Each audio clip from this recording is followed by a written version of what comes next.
आडोशी बोगदा परिसरात काल गॅस टँकरची वाहतूक करणाऱ्या टँकर पलटी झाल्यामुळे महामार्गावर मोठ्या प्रमाणात वाहतूक कोंडी निर्माण झाली आहे।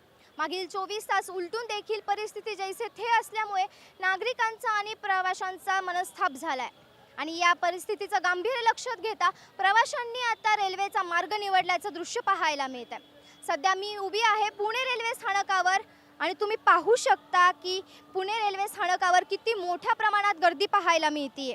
जिथे नजर जाईल तिथे फक्त प्रवासी आणि त्यांचं सामान दिसत आहे। ज्या प्रवाशांना तातडीने मुंबई गाठायची आहे किंवा मुंबईहून पुण्यात यायचं आहे त्यांच्यासाठी आता रेल्वे हा एकमेव आधार उरल्याचं दृश्य आपण इथे पाहू शकता।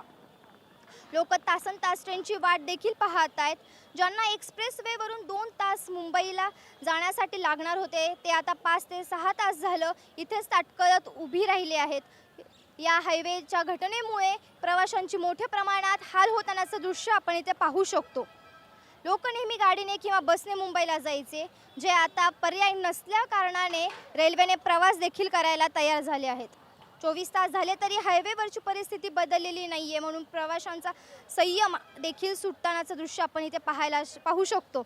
अनेक वृद्ध लोक किंवा लहान मुलं देखील आपण इथे पाहू शकतो की त्यांची देखील किती मोठ्या प्रमाणात इथे हाल होत आहेत। तर ही आहे सध्याची परिस्थिती। हायवे बंद असल्या कारणाने प्रवाशांच्या खिशाला आणि वेळेला देखील फटका बसल्याचं दृश्य आपण इथे पाहू शकतो। कॅमेरामॅन निलेशसह स्वराली बिडवे, टॉप न्यूज मराठी, पुणे।